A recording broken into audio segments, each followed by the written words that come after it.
terms. So I've gotten my thing fixed around so we can finish at least 6 this term. All right, Obadiah, I want you to write down this and do some reading on 1 Kings 18 and also 2 Kings 4. 1 Kings 18 and 2 Kings 4. I want you to write that down. And Brother McIntosh, I prefer the class to be with us, rather than you alone on the screen. Again? I need the class to be with us. You're alone on the screen. What do you mean? No, the class. I need the class to be with us. Just you alone taking up the screen. I understand you, sir. 1 Kings 18. Me alone taking up the screen? Yes. I can't see the other 2 students. Oh no, you have to swipe to the right. Swipe your screen to the right. Or to the left. Swipe it to the left. I'm not okay. Come on. Swipe your screen to the left. Okay, all right. I think I'm glimpsing them now. Thank you. I'm not a technology person, so I get carried away. But I want you to look at 1 Kings 18 and 2 Kings 4, 1 following. And there's something that I should have hinted. Read for me, please. 1 Kings chapter 18.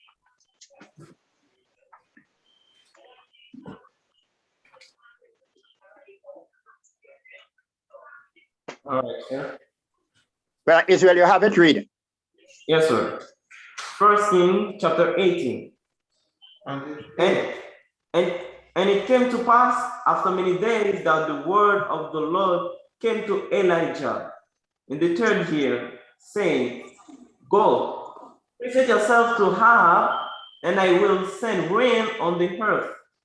So Elijah went to present himself to Ahab, and there was a severe famine in Samaria. And Ahab had called Obadiah, who was... All right. Can I circle that, please? Because that's what we want to get at. All right, stop here. Circle Obadiah. Because that's the one we're looking at, all right? Yes, sir. And we're not going to stop to read all of that, but we'll find something. Read on, brother. Yes, sir. And Ahab had called Obadiah, who was in charge of his house. Now Obadiah feared the Lord greatly. All right, hold there. Hold there. Because there's some lesson that I want to extract that we have not oftentimes extracted. Look at that term, and Obadiah feared the Lord greatly. All right? Yes, put sir. a little line through it, and then move now to 2 Kings chapter 4.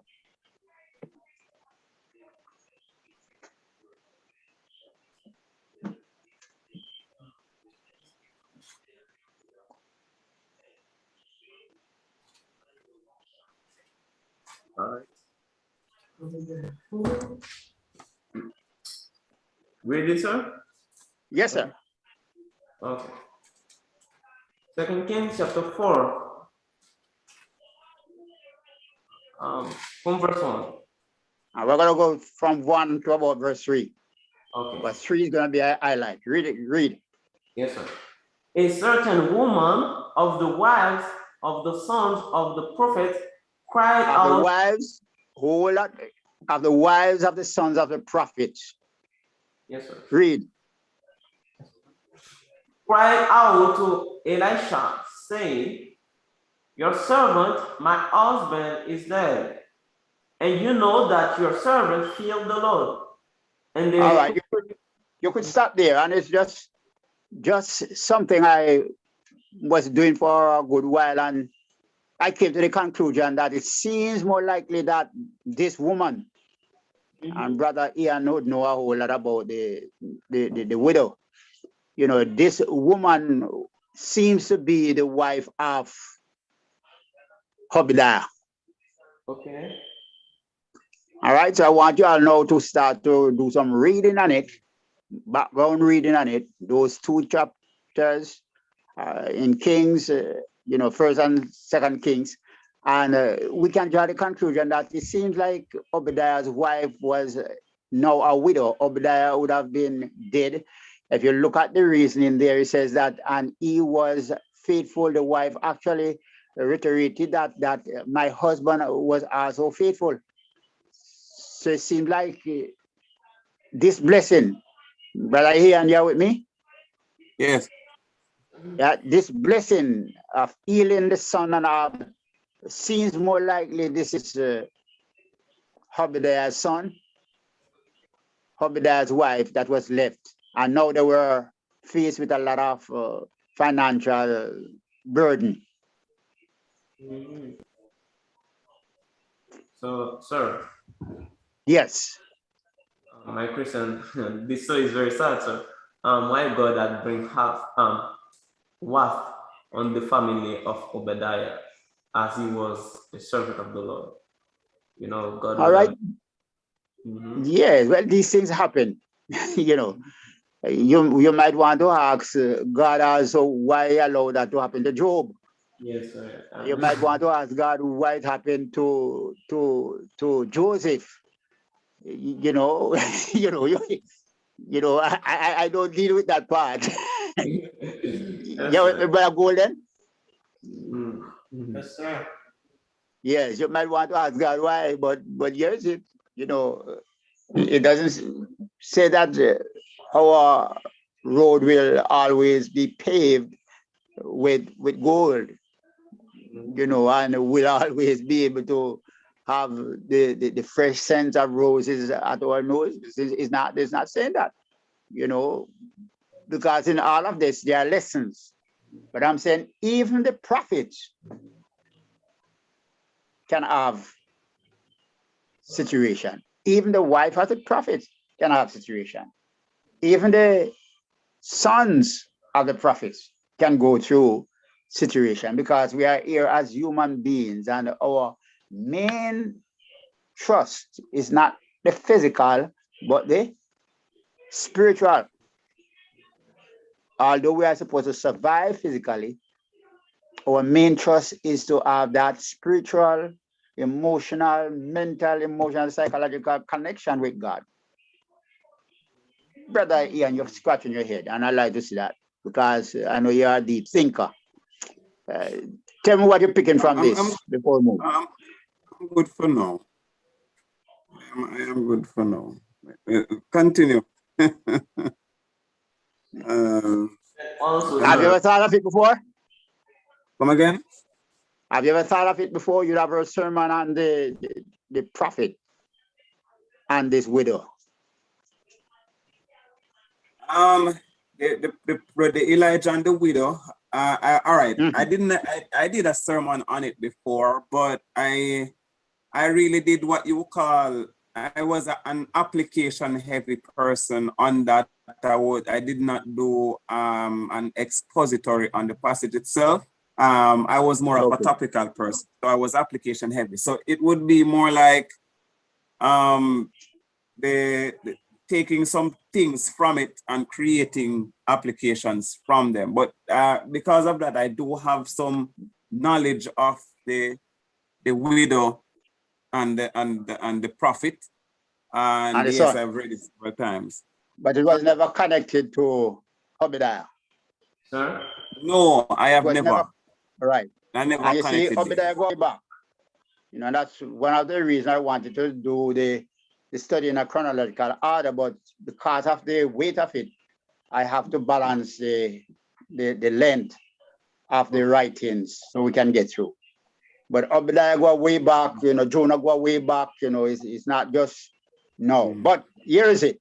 Here is it. And I want you to get to the book. You would have read certain part of the book.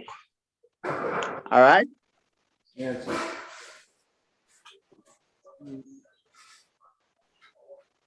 You have your assignment. Start the assignment, please. The first person. From the book of Obadiah. Yes. All right. Last week we introduced in the book of Obadiah. We have seen a lot of things that Obadiah was a prophet, and God chose him to preach, or God sent him to Edom to preach to the Edomite. And in this story, we would have seen that God did not send Obadiah to preach good things to the Edomite, but to make a judgment because of what they have been done to the children of Israel. And we have seen that the history of the Edomite, that the Edomite come from the family in the descendant of Isaac, that Isaac had two sons, Esau and also Jacob. Jacob is descendant is Israel, and Esau is descendant is the Edomites. And then this book is the speaking of the Lord through the prophet Obadiah to the Edomites. So let us go, and then just as Brother Good said, just just give some idea from verse 1 to verse 11. And it begins by saying, the vision of Obadiah. Thus says the Lord God concerning Edom. And here the first sentence is, as Obadiah said, in his vision, God told him something to say to the Edomite.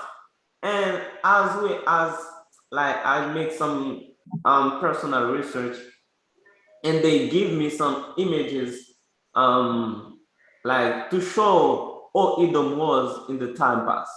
Like clef, you understand? So Yeah, the at the top of the geographical location. Yes, and then just give and an security, idea. right, and the security of that location.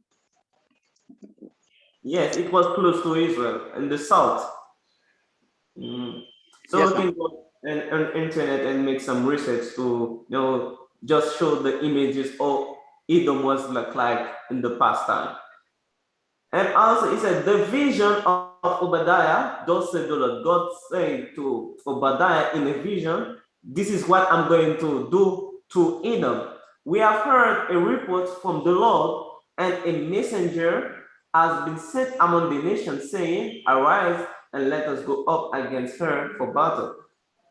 Maybe this particular sentence is not found in the original text, but we have in there. Maybe it is a commentary. All right. So it says in verse 2, this is the speaking of the Lord God to Obadiah. And he said, behold, I will make you small among the nations, you shall greatly despise. This, if someone told me that I would have been like, will not agree with that. I would feel not at ease, not blessed, you understand? This is something like a judgment. God said to Edom, I will make you more small among the nations, and you shall be greatly despised. And he said in verse 6, the pride of your heart has deceived you. You who dwell in the cleft of the rock, whose habitant is high, you will say in your heart, who will bring me down to the ground? This all right. I wanted to underline pride and cleft a rock. Yes, sir. But you could go on because we'll draw a lesson from some of these as we go on. Go ahead. Yes, sir. And it's an verse, the pride of your heart, the pride that they were very proud. The Edomite, they were very proud. They told themselves that we are powerful, and any country or any army will come we will defeat them. You understand? They think themselves that they're strong enough to fight. They were like very proud, they were very powerful. But God said, the pride of your heart has deceived you. You think you are strong, but you're not. You think that you're mighty, but you're not. And he said in verse 3, though you ascend as high as the eagle, and though you set your nest among the stars, from there I will bring you down, says the Lord. This is something that, this is a kind of judgment, you know. From there, even though you go up or you go among the stars, you know, you set your nest among the stars. From there, says the Lord, I will bring you down. This is what I will do to you. And then he said in verse 5, if thieves had come to you, if robbers by night, oh, how you will be cut off. Will they not have stolen till they had enough? If gatherers had come to you, will they not have left some gleanings? This is speaking of the Lord to the Edomites. All his house shall be searched out. All his hidden treasure shall be sought after. This is what God will do to the Edomites. All the men in your confederacy shall force you to the border. The men at peace with you shall deceive you and prevail against you. Those who eat your bread shall lay a trap for you. No one is aware of it. So God said that in the day of your trespassing, or in the day that I will bring wrath to you, this is what will happen to you. You will be alone in your wrath. You will be alone in your trials. You will be alone. This is what I will do to you in the future days. And verse 8 said, will I not in thy day, says the Lord, even destroy the wise men from Edom, and understanding from the mountains of Esau? Then your mighty men, O Timon, shall be dismayed, to the end that everyone from the mountain of Esau may be cut off by slaughter. And it said in verse 10, let us go in verse 10, it said, for violence against your brother Jacob shall be called over you. Hold on there. Yes, hold there. And underline for violence. All of this going to come because of what? Violence against your brother. Yes, sir. Yes. And then I want to say that, remember when Israel was in the desert, they were like the Edomites were some of like bridge or some of they were against Israel. And when Israel were in the day of trespassing, they were one of those who like put themselves to break down or to thief Israel. So God said, for your violence against your brother, shame shall cover you. You shall be cut off forever. You remember, Israel is a blessed nation. And this is, as Christians this morning, we must feel very blessed.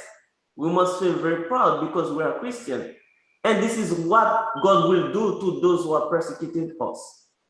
This is what God will do to those who are who want to persecute us. We must feel very proud. All right. It's stand for us. Okay, we could go on, but let's continue. Yes. It's a big lesson. We could go on until tomorrow. Yes. Go ahead. Verse 11, he said, in the day that you stood on the other side, in the day that stranger carried captive his voice, when foreigners enter his gate and cast lots for Jerusalem, even you were as one of them. This is very, yes, sir. That shows that even though they were brothers, Israel and the Edomite, they were brothers, they were families, they were the same descendants from Isaac.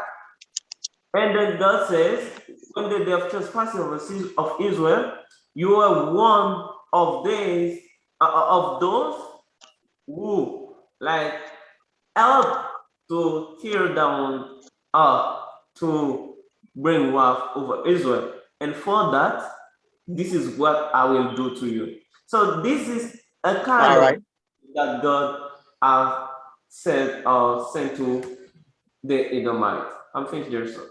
Thank you. All right. What questions or comments do you have, brother Ian or brother Golden? Question brother Israel and see what he said. You know, you agree with the little exegete that you would have done? I don't have no comments, sir. It's okay so far. Yes, sir. Brother Ian? I just what comments do you have? I had internet issues. I just came back in. I have no idea what y'all are talking about. Oh yeah, what issue? You're tired? No, I had internet issues. Internet. I'm using data. So, okay. So my data ran out. So I just came back in. I actually just bought some and came back in. So I'm lost. Okay, well, you'll have to catch up by reading from verse 1 through 11, but we can't stop to wait for you now, brother Golden.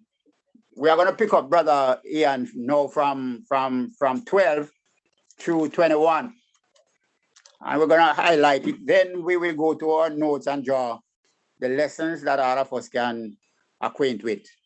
Yes, brother Golden. Yes, sir. So that's Obadiah chapter 1, though? Now it's 12. We're going to pick up at 12 through 21. Brother Golden, you do your little synopsis. Wait. Okay. Read and snap. Go ahead, sir. Make it snappy? Yes. Okay, sir. As mentioned, sir, the Edomites and the Israelites were like neighbors.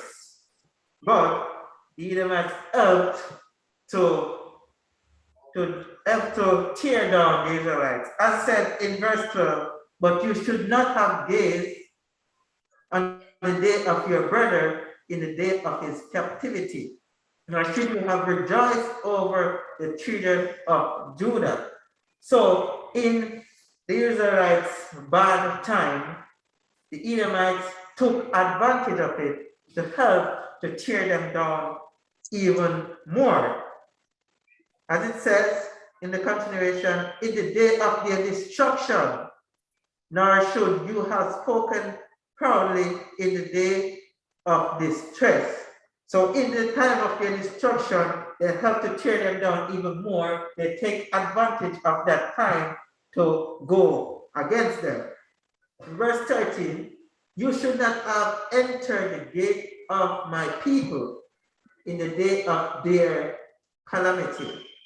Indeed, you should not have gazed in their affliction in the day of their calamity, nor lay hands on their substance in the day of their calamity. So, all right, you could jump to verse 15. Jump to verse 15. Okay, sir, yeah. Verse 15, for the day of the Lord upon all the nations is near, as you have done, it shall be done to you. As you have done, it shall be done to you. That sounds like something that Jesus says. One to others you want them to do. Yes, sir. All right, go ahead. Because they took advantage of their afflictions, it is said here that you do unto others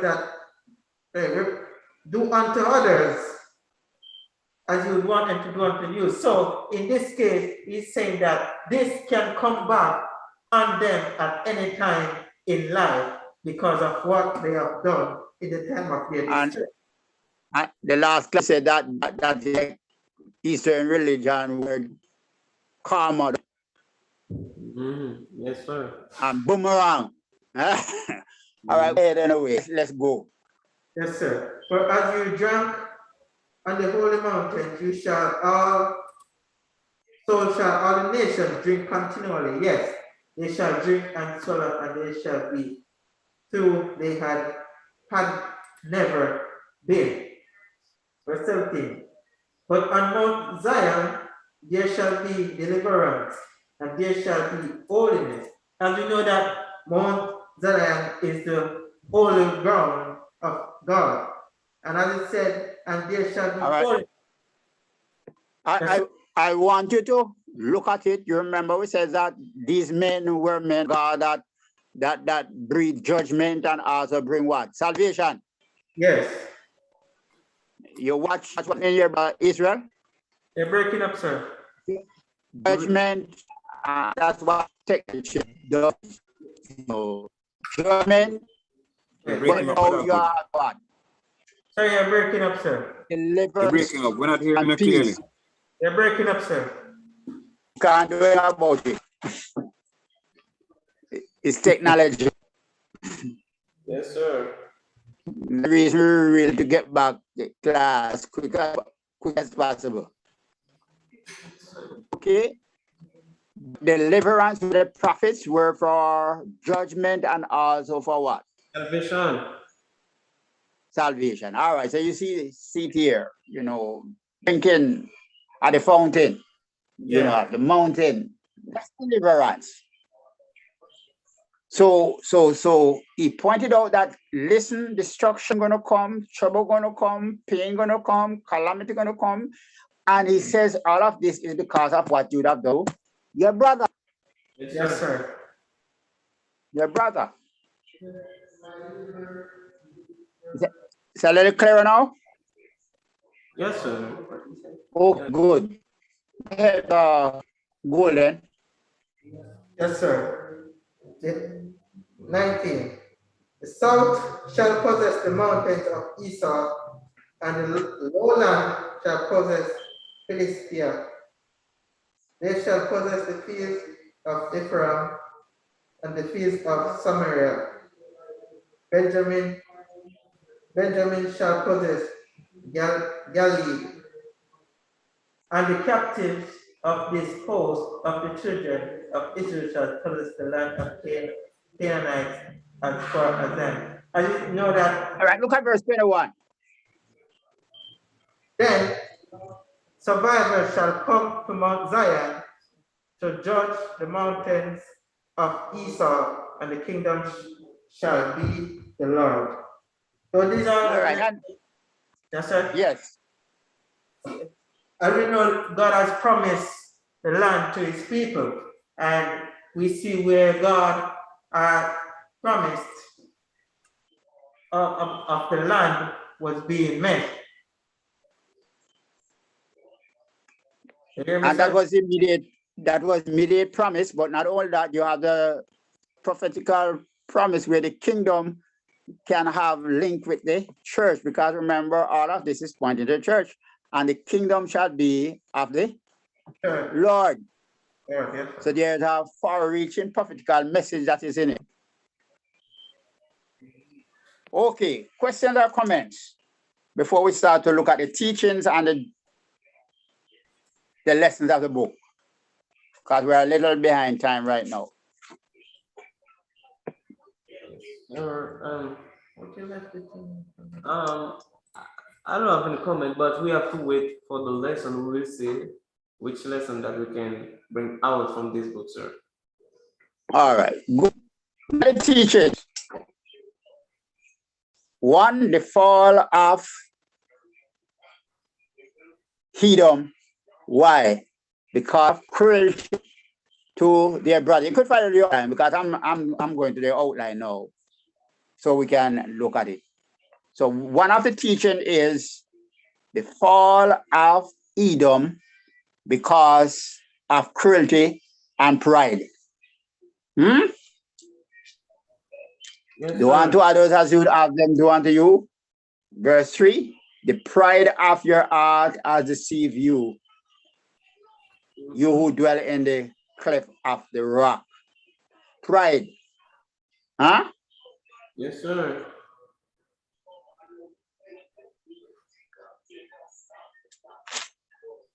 Then a lesson that is taught there is the consequence of neutrality. You stand in between, you don't say anything. They are saying that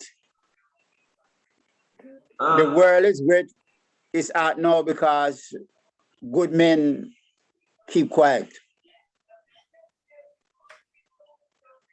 All right, let that run a little bit. When good men keep quiet, when evil is done, then destruction is there. Yes, sir. So here is it. Here is it. Edom stood neutral. Sir. And then trouble comes. Not only on the person that the trouble was on, but also on them. Sir. Yes, sir. How can we react today as Christian based on certain things that happening in the world, even in the church, sir? How can we face, like, how can we react? Because God don't like neutrality. You understand that I don't want to take part of this. How can we react about certain things that are happening in the world? Well, God would set you and I at certain place, certain location, at certain time for a particular purpose.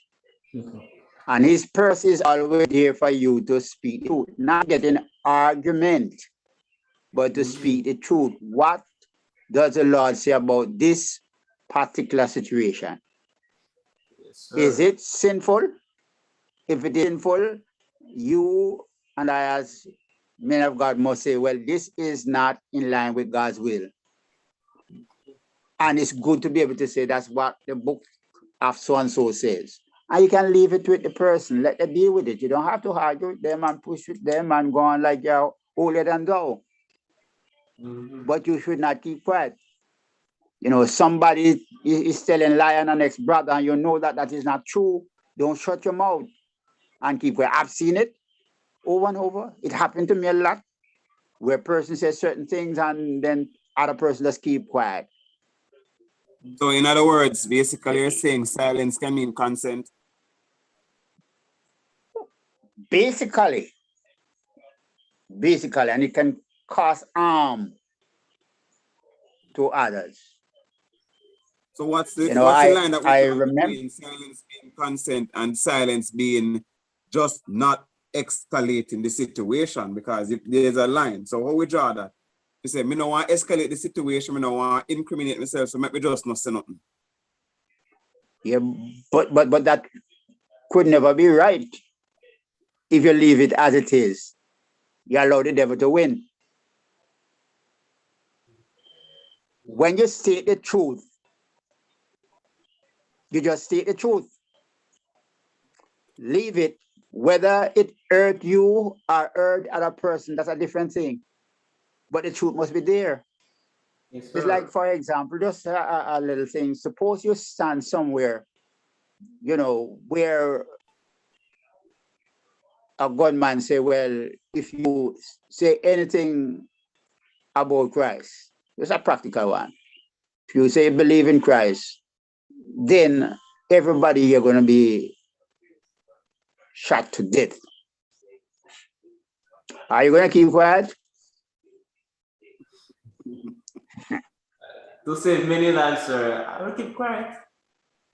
Yeah, but you know what will happen? If you keep quiet, he will shoot you anyway, and you don't know. If you speak the truth, he will shoot you anyway. I would prefer to be shot and acknowledging Christ than denying Christ. No, not denying. And I'm not saying, of course, because you're silent. You keep your mouth shut when truth should be spoken. Yes, sir. Yes, sir. Thank you. I want you to think about it. You know, you don't have to accept, but think about it. And just think that, boy, that's what should be done. That's what should be done. But the reality is that Whether or not it will be done is another story. Because if I am at Oak Bay building, if somebody comes in and points and points a gun for me or any of my members there and say, if anyone will say Jesus again, we dead. In that moment, you're not going to think that you want to deny Jesus. And in that moment, you're thinking about living to repent another day. Yeah. Yes, but So the right thing to do is to just say, listen, whether or not you kill me, Jesus. It's better But to in that be moment, like, you're living to repent another day. yeah. you, It's better to be like, but you might not repent to live another day. And if you don't repent, then hell gonna be your doom, and you're not gonna repent after you're dead. Well, I think the consideration we made is, am I ready to die? As some of us are not sure. The maturity of the readiness to meet the maker will make you compromise to save yourself some time. Yes, but this might be the interfaith to step to the game. We must always fix in our mind, and I understand what you're saying. When you are in this situation, it's a different thing. I understand all of that, Brother Ian, but it should seem to meditate on certain principles all the time. So when your life is all into eternity, you will be okay. And you will be always be able to stand up for God. When you keep quiet, then you don't stand for God. You know, I know you would have heard, and it's a thing from I think it's the Middle East, where some soldiers went down. I don't know if it's a true story, but some soldiers went down and they went to a place that some other person were worshiping. And a similar situation happened. Those soldiers went in the building, and the story that it's a written story. In the building, and people were worshiping, and they walk in the building with their, submachine gun or whatever you call them, and said to the worshippers, all those that believe, put your aside. All those that are Christian,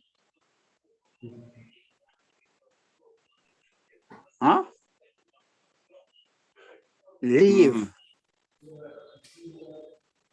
Was it leave? No, all those that are here, Lord, I missed the line. I missed the line. But the thing around it was that, you know the story? You know the story, man. Come in and say, anybody where deny Christ and leave and live. All right, good. Thanks. Yeah. Separate them in the church. Those are believers are in the right, and those who are not believers are in the left. So those who are believers were like when in the right, the leaders, you understand, some members, and those who are not believers were in the left, and that they bring the machine guns and then kill those who are not believers. Yeah, but I didn't kill them. They tell them to leave. Okay. And the soldiers stayed in and said, those are deceivers. And they worship the persons that remain. I missed the full line of it. Yes, so but that was it. The Jamaican term said, when them run out of the church, only a few old people and the pastor was there. The pastor had a wall and pan in pulpit for their life. And the soldier then basically say, all right, brother, the whole hypocrite them dead. You can now serve God in peace. The whole of the hypocrite them dead. You can now serve God in peace. All right. Well, you get the idea. Yeah. You know, it was laid out something, but we need to reach a point where we step up and just don't think about the here and the now. Think about it. Yes, sir. But sometimes too, we don't have to be stupid enough, you understand? So if you know that there is some place that is bad, I've gone there, and then you said you will stand up for Christ to preach something, this will control, like, this is bring wrath upon you, even kill you, understand? You don't have to be stupid sometimes, sir. You understand what I'm saying? Neutrality is not good, but you don't have to be stupid. But sir, I get what Israel is saying, but I think most people, or say Christians, tend to forget the power of God, because something like that can happen, you know. Somebody can hold a gun at you and say, if you say you do not believe in God and you do not say it, and that person see that, okay, you're a true believer, and he's not going to do you nothing because he realize you're a man of God. But if you said that now, that person can end up killed, because God works in mysterious ways. Everything happened for a reason, right? Amen. So you never know what is what, but always try to stick to the right path, the path that is pleasing to God, that you know God will be pleased with. Thank you. I'm gonna ask you to read the line which it says, when principles of rightness are involved, which justice demands to be upheld, a stand must be taken. It is a sin to be mutual in such cases. Principles of right. You have to be able to stand. And you would have seen it in the case of the apostles. Yes, sir. Yes, sir. It says it is better to serve God than And men. man. All right, we're going to take a break and we'll get back here Before we go, at sir, 11:30. Paul said Yes, that sir. I don't remember Bring the it verse. back now. Yes, Write Paul it said down and we'll that. bring up, because we want to pick up there. Okay. All right, write it down. And the first thing when we return, we'll deal with it. Okay, sir. Okay. All right, let us. 11:30. Yes, sir.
Morning, good morning.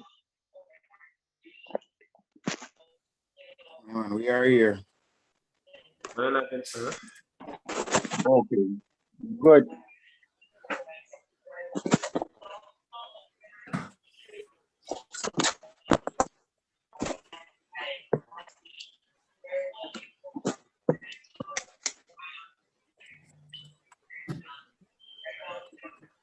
Okay, brother.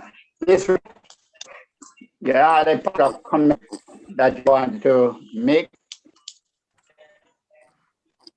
Yes, sir. Just on this comment, sir. I don't remember the book or the passage that Paul said that, but I remember Paul said that he would rather live alive to serve, stay alive to serve God, to do the will of God, rather to be dead. You understand?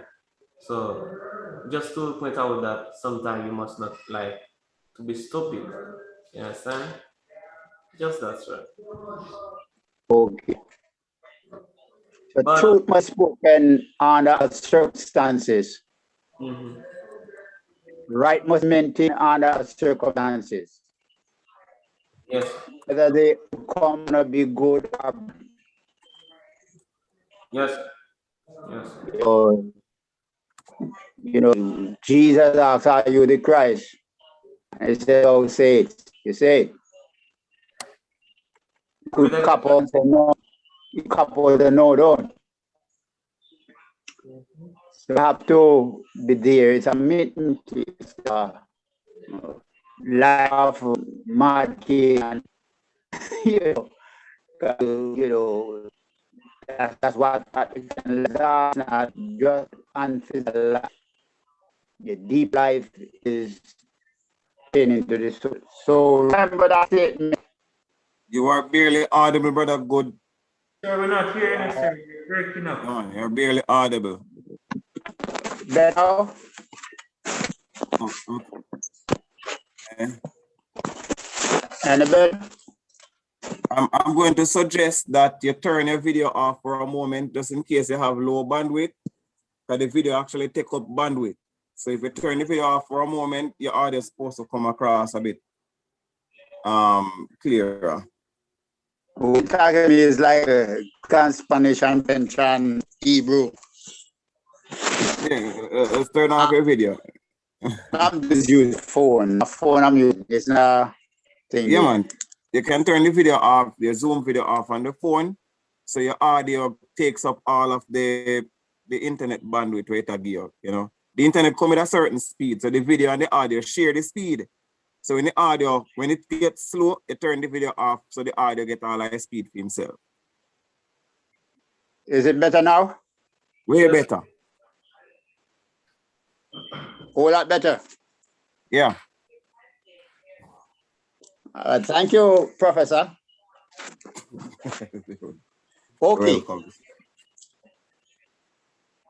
So let's look at the next lesson. Teaching, not lesson this one, but teaching. God is active, is in active control. Every phase of creation. Obadiah teaches the inflexible integrity of God. It's God's joy to carry out his purpose upon all the nations and to look with special favor upon his chosen people. All right, there is a term that we often overlook, and that is the sovereignty of God. Yes, sir. You know, Daniel uses it, but it's the idea that he does what he wants, to whom he wants, whenever he wants, wherever he wants, just as he pleases. The sovereignty of God. That's a big word. You know, I'm not talking about the spelling of it. I'm talking big, powerful term that give all the power to God. And we talk about his omnipotence, and we talk about his omnipresence and his omniscience and all of that. You know, but the sovereignty give him all the right to do whatsoever he wants when he wants to whomever he wants. And we need to understand that because this is being played out in the book of Obadiah. Yes, In spite of their wall, and we'll touch that as we go on, their cliff, their mountains, their rock, their refuge, their security, God says, I will bring you down. Huh? Yes, sir. So remember, the sovereignty of God is a part of the teaching of this book. He does what he wants when he wants. There are some practical lessons that we want to look at. And I'm going to ask Brother Ian, you have your notes? I don't have the major minor prophets workbook that y'all have, the booklet, and I'm not seeing it in the Google Drive for some reason. Okay, that's all right. All right, we'll just get somebody else to read that I'm just line. seeing Brother. I'm just seeing a book by whomever that author is. I came out of. Lewis. Yeah, yes, that. I'm seeing that. Okay. All right, Brother Israel. Yes, sir. And the practical lesson of permanent values. The message, the lesson that's there. All right, sir. All right. But again, you can don't worry about that. Later, we will send the material for you. All right, sir. Just send me your email. You can type it in the chat, and then later we'll send it for you. All right. Practical lesson of permanent value. A. Human defense are utterly useless when the power of God comes against them. All right, hold it. Yes, sir. Human defense are utterly useless when the power of God comes against them. Amen. And I want that to be riveted, to be cemented, very powerful, to be armored in the mind. very powerful. Human defense is utterly useless when the power of God comes against it. And that is like what we were talking about, you know, a gunman can come up with his gun and, you know, well fixed and put it there. But if it is not God will let it stick down. Yeah, can't happen, sir. It's not his will. Sir? Cannot happen if it's not God's will. Thank you. And you can put up all the mechanism to keep yourself secure. And if it's your time, it's going to happen. That's why sometimes some things happen to certain people. That, so for example, you've been shot several times and people are saying, oh, he did not die. Because it's not God's will. God is not ready for that person to come off the earth. He has not met the special thing that God has have him on the earth for, you know? So we're all here for a specific reason. Yes, sir. That not met, we cannot go. Let us take an example in the Bible, sir. Like for the Babylonians, sir. They were the most powerful at that time in the world. But God raised the Syrian, the Medes and the Persian to tear them down. You understand? In spite of the vacancies, they were powerful enough to fight with anybody. But in terms of God's will, they can't do anything. That's correct. Yes, sir. All right, the next slide we want to look at lesson. When I ask Brother Golden to read this line, I will pick up the next one. B, and your outline, Brother Golden. Ridicule is always bad, for it reveals a low human pride.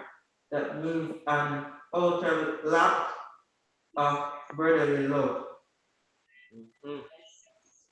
Mm-hmm. I don't know the meaning of that. Ridicule is always bad, for it reveals the low human pride. That means an utter lack of brotherly love. Ridicule. It's always bad. And no one, none of us want to be ridiculed, don't? Yes, sir. Right there, Brother Ian? Yeah, man, it's always bad. And sometimes we say it's a joke. Ridicule is a different word for bad language, sir. Yeah, it's just bad mouthing, saying ugly things about people. you know, accusing people of that which is not right. Ridicule is always bad, for it reveals a low human pride. That means an utter lack of brotherly love. Don't gloat over. Yes. Lack of humility. Yes, don't gloat over a person's misfortune. And many, Don't gloat over a person's sin. and sir, Yes, sir. many Christians do this and do not know that it is bad as well. It is not right. Yeah. Well, that's one of the reasons I'm telling or sharing with you all today, that you can share with others. Right, Brother Ian? I'm sharing so you can share with others. Because all of us are at different level of maturity. Yeah. All of us. And we need to share. We need not to be afraid to say this is what the book says, even when others disagree, even though they might be older and maybe even wiser in some cases. If this is what the book says, you say it with humility, so that a soul can be saved, that others can be saved through that soul. Amen. Then look, eternal justice will prevail. Just bear this in mind. If it is justice from God, Brother Ian, get in there. If it is justice from God, if it is justice from God, then it will prevail. And we can just run back and see some examples, New Testament examples. You know, remember when those men were locked in prison? Peter and John? And the earthquake came and let them out. Huh? Yes. Go back to the Old Testament. Do you remember when Daniel was thrown into the lion's den? Yes, sir. Lion mouth couldn't open. Yes, sir. Do you remember when the young men were put in the fire? Yeah, Abednego. And it was supposed to be eaten seven times as hot. Yes, sir. And they were not singed, not even an ear on the hand was singed or the head. Yes, sir. But the person who put them in was burnt. Sir, the Lord. So remember, eternal justice must prevail and will always prevail. It is for us to have that trust. And as young men, you have to build up that confidence. When the fire comes against you, you have to be able to stand. In spite of the fire, stand. And it's not easy. And, you know, I think Ian has been out there a while. You know, he knows what's happened. It's not easy to stand for right when big and powerful persons are on the opposite side. Not easy, but you have to stand for right. You know, I can remember the idea with Esther, and I love Old Testament. Esther, Mordecai says, listen now, you are the only one in this particular situation to save Israel. But Esther, the powerful lady, says, if I perish, I perish. Whoops. Whoops. Stand for the right. Stand for That is trust and confidence, full assurance in God. Whatsoever happen, happen. That's what the Hebrew guy said. When eternal justice, brethren will always prevail. Then D, pride goeth before destruction and an hard spirit before a fall. That is seen here, don't? That is seen here, you know. At this time in Edom's history, they were at the pinnacle, not just at the pinnacle, the cliff of the rock, but their economical, social, military standing was at peak because all the nations around respected them because of the security that was provided by God for them in the cliff of the rock. But they allowed it to get to their edge. The pride lifted them up. Yes, sir. You know, they were impregnable. They could not be penetrated by the average army. But God allowed this to happen. He says, though you set your nest as the eagle, though you put it on the cleft of the rock, and those of you that know about, we would have read about eagles. We don't have eagles here, but we have a bird called the bald pate. Right, Brother Ian?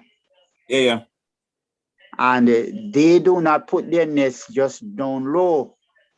I usually love to go and shoot birds, you know, with slingshot, not fire, slingshot. But the bald pate now just put that nest away in the hills, and they usually hang it over a gully. So even though you go up, you're not going to climb that tree, but they are way up. But no one then person would what? Go and take away the younger ones anyway. So pride goeth before the fall. You see, Brother Good. Yes, sir. You see, Edom inherited something from God, you know, directly. Because when God said to Abraham, the blessing that God gave to Abraham, you know, Edom being a grandchild, is being a grandchild of Abraham, would have consequently become one of the recipients of such a blessing that God gave to Abraham. Also, there was going to be enmity between Israel and Edom because Esau, everyone say Esau. Yeah, Israel Edom and is both of Jacob. the nation. Yes. Jacob and Esau. Yes, sir. Israel and Edom. Yeah, because of the exchange of blessings that Esau sold for a plate of rice. Yeah. So because of that now, I don't know if it was rice, it's pottery. I think porridge or soup. Sir? It says either porridge or soup, but food either way. Yes. So every time I see Israel and Edom together in the same sentence, it reminds me of the blessing that God gave to Abraham and the exchange of blessings between Jacob and and Esau. And Yes, with sir. Jacob, when Esau came, you know what Jacob said to him? He said, I have already blessed your brother, and behold, he is blessed. In other words, blessings cannot be withdrawn, but they are part of when he blessed, he gave Esau a blessing. He said, there will come a time when you will break his yoke from your neck. Mm-hmm. Yeah. So every time I see something like that, it comes back to me. Yes, sir. That, yeah, that will happen.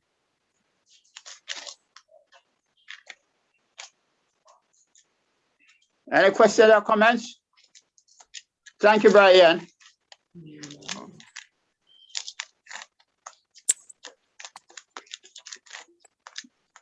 Yes, sir. Uh, Only that I want to say that their pride has gone too far, sir. The pride, the Edomite, their pride has gone too far, even to the destruction. Today, the Edomite is not existed. You know, God tear them down. Even the place, sir.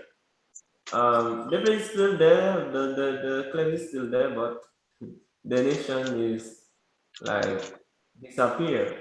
You understand? mm-hmm. So you see,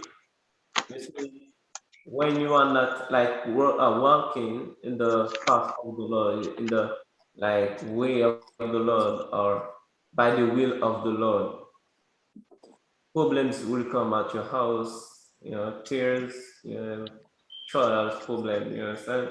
So you have to be um wise in a certain way. You have to be wise, not very proud, not show you that you are in the place of the Lord, that you can do everything, that you know those who are around you are nothing, you understand?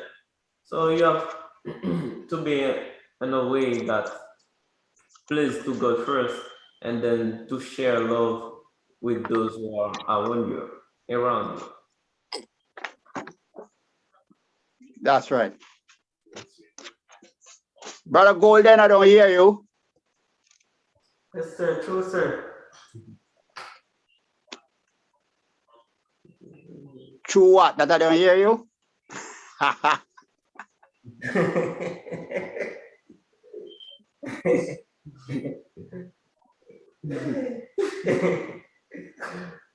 All right. Look at this, Brother Golden.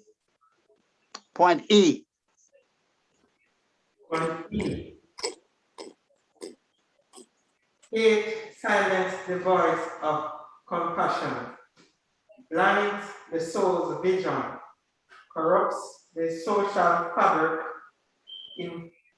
inflicts needless grief, and dismay on innocent multitudes. And consigns a political system founded by its self-wrought destruction. No nation is defensible. A true words then fine, sir, and I declare it. Beg your pardon? And says because the words are fine, so we could read it. However. Oh, consign. Okay.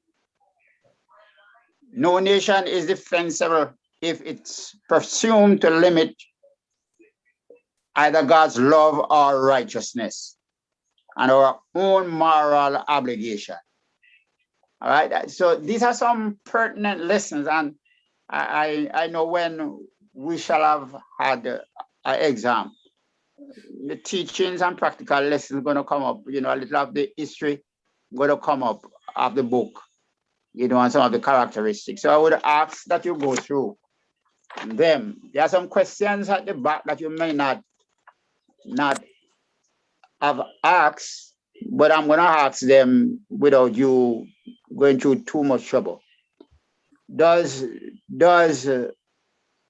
Obadiah have anything to say to the man who is in the presence of calamity and does not want to get involved?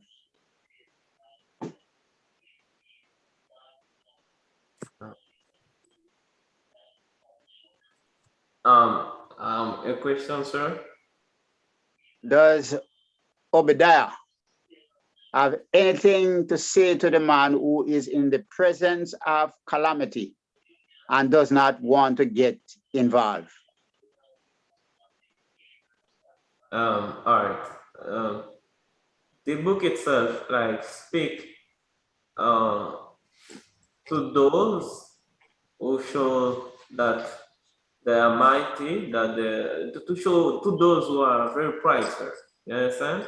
So this book teaching us that we must be not against those who are under, like, the wings of the Lord. Under affliction. Yes. So, all right, the question, can you explain me the question well, sir, to have a better understanding to answer it well, sir? Just, does the book have anything to say to man who is in the midst of calamity and does not want to get involved?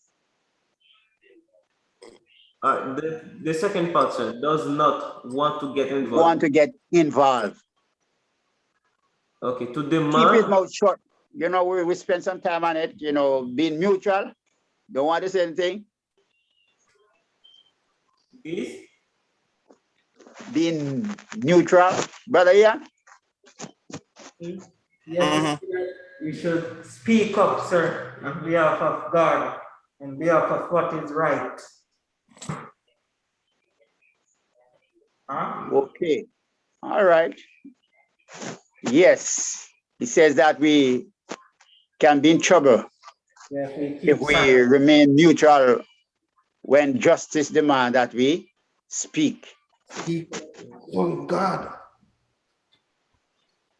Then B, contrast the dealing of God with Edom and Israel in the Old Testament. Yes, sir. So we see that Edomite disappeared today, and Israel is still there. And because of what? Because the Edomites stand against Israel even in the day of trespasses. And then God showed justice to the children of Israel. And God deal that in a way, even though they are brothers, but when you are against your brother, you stand against your brother, God will show his presence. You understand? God deal that in a way to tear them down because they had stand against their brothers. All right. Brother Ian? So like Brother Ian is sleeping, man. You see, because I don't have the book with me, I have to listen and follow. Oh, yes, I get you. I'm gonna get it to you, brother. I'm gonna ask a question. Go on the email. Yeah, me send the email. All right, this one is for Brother Ian. What does Obadiah have to do to the materialistic age that we live in? How can it be applied? Well, what as Obadiah has to do with the materialistic age? Break that down for me. Yes, the word. What you have to say? What can we learn from what Obadiah, the book of Obadiah, deal with?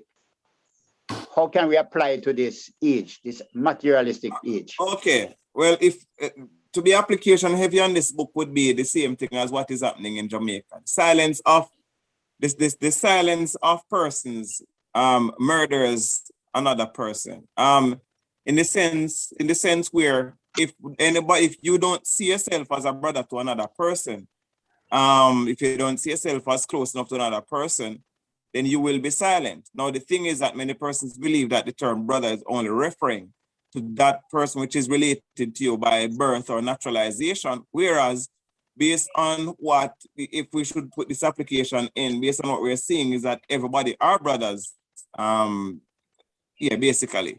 So that being said, the rise of crime, violence, especially murders, theft, and other things, most of the times we actually know who are doing these things. But because we want to be silent, not that we're saying, oh, they're right, but we are just not saying they're wrong either. And so they're giving a free for all, or we whisper in our ear, say, boy, government for this and government for that. And sometimes we sit and brace against the background of keeping our mouth shut to save our life, That's the excuse we use. Like I said earlier on, we use that excuse many times, keeping our mouth shut to save our lives in order to not assist in that. The decaying of our social, what you call it, the social, moral decay of society is dependent on persons who were silent, or was dependent on us who are silent. Whenever we see the little leaven comes in, we wait until the whole lump is leavened and swollen. That is the time we speak about the effect that it has on it. But by that time, it's already mixed into the dough. Whereas we could have said something before the leaven hit the dough, or from before it's mixed with water, where there's no use. When it comes to over there, Israel and Edom, the evil of silence would have probably means consent, because at the end of the day, many times when you go silent on things, it is because it will benefit us, the downfall of another person. And considering this book, that Edom and Israel were never really friends from the beginning because of whatever the case may be. And remember, the Bible is never wrong, and God does not shield the wrong of anybody, whether Rebecca, Isaac, Jacob, or Esau. And so, on this sense, Edom, knowing that they are brother kingdoms, but they are still sibling rivalries, may have gone silent, because you see, when you look at, you go back through the history, Esau's wives that he got married to were of the same people that Israel destroyed when they went into the land of Canaan. It now got different. All right, that's me. All right, sir. Okay. Sir. All right. So revenge, Yes. Family and anger. Yeah. Your uncle stole our land, and it lasts for generation, don't? Mm-hmm. So it's same thing here. Land. If you are from I know St. Mary in particular, there's a whole lot of scrabble over land when you come up there. Oh, But yes. all over Jamaica right now, you have families fighting over land. Mm-hmm. And that is the same that happened.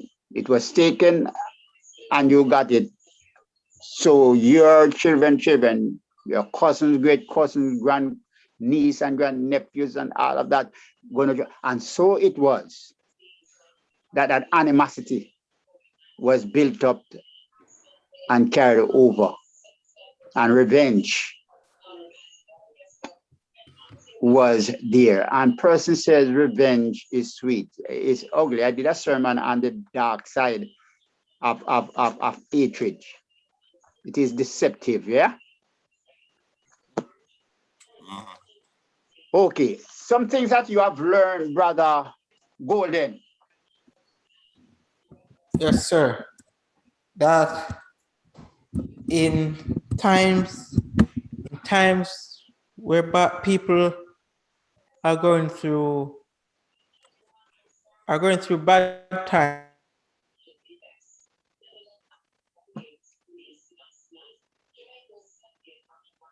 You're breaking up.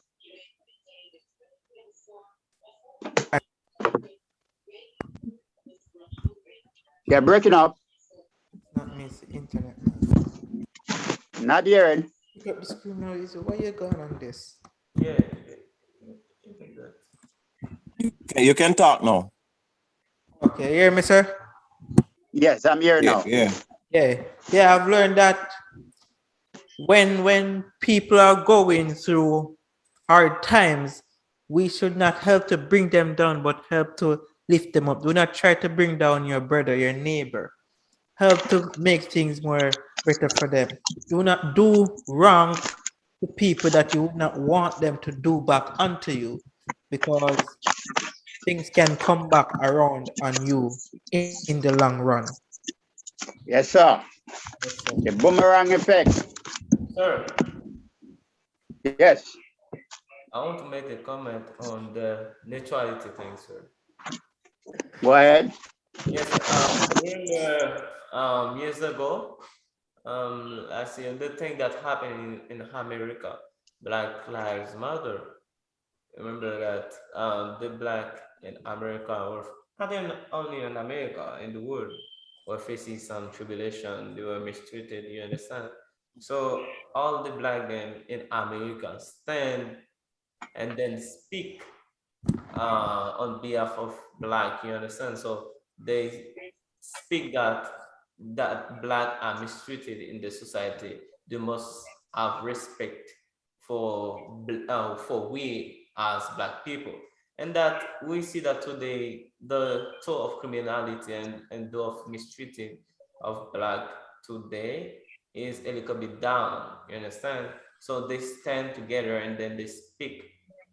They are not staying like away to say, um, I'm not involved in that, but all of them stand together and they speak for Black Lives Matter. This is my example, sir. Brother McIntosh, Yes.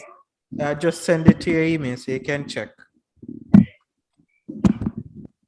All right, please don't do it during class again, sir.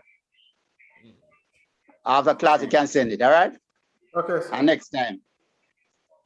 Okay. Yes, this is basically that, sir, in terms of like, do not want to involve in problems, sir. So in your personal life now, Yes, sir. would you say you have learned some things that you would have done and no, you would not want to do because I've made the application?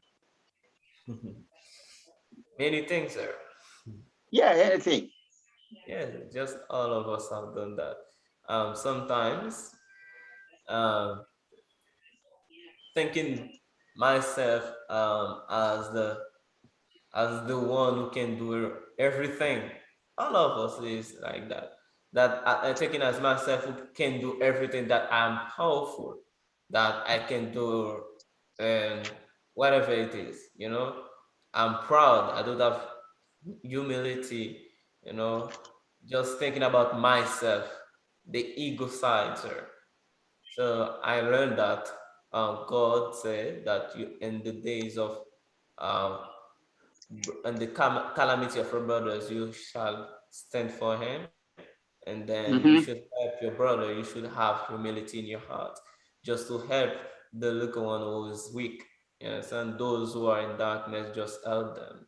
Just don't see yourself, but just help those who are in darkness, or those who are in problems, those who are, in needs. I know something, sir. All right, wonderful. And that is always necessary for us to learn Yes, as sir. much as we can. Now our time is running and I'm gonna let you all get a little time out, but our next book gonna be Hosea. Yes, sir. Yes. Okay. And I normally study Hosea farther down, but I think it's appropriate now for us to pick this up. Yes, sir. Yes, sir. So we'll be looking at the background and so forth, historical background, the possible economical and political and so forth next class. But for assignment, you all need to read the book through, Mhm.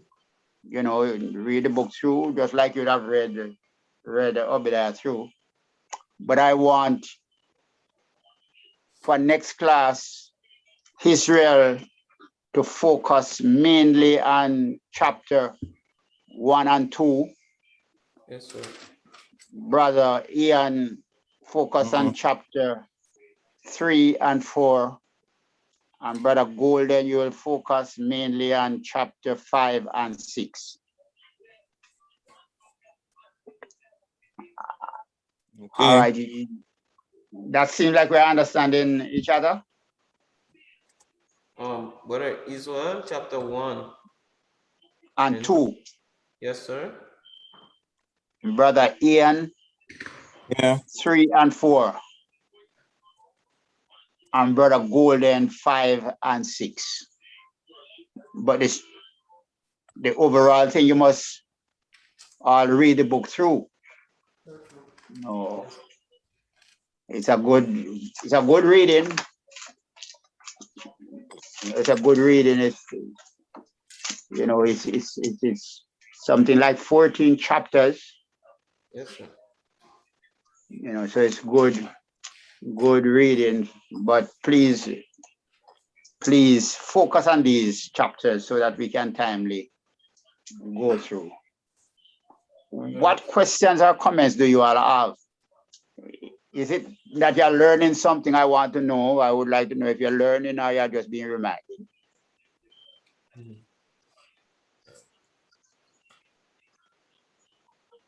I don't say anything that I want to learn, sir, about the book again. So, Okay. by going further, we will see we will see something more. Okay. Yes, Are you sir. learning anything? Have you learned anything from Hobidiah? Are you learning? Yes, sir. Yes, sir. It is a very helpful book, sir. Brother Ian? Yeah. This is both a learning and reminder. I remember I was in year 2 before, so I have some idea. Not some idea. You have a whole idea. All right. I have some idea of the book. At the time when I left, we were doing Amos. That was way down in the year. Okay. We did the Jonah first. Yeah. Sometimes I spin it around. But definitely we hope to learn as much as we can. I know it's not the easiest of time. For one, I know that you all love your online. I don't like it. I'm not an online man, but thank God it helped to keep away certain things. Yes, sir. Yes, that's true. Okay. So we are supposed to finish at 20 minutes past. So I'm going to give the extra 5 minutes. Okay, sir. Thank you. Okay. All the best now. Yes, Santo, sir. Have a good day. You see.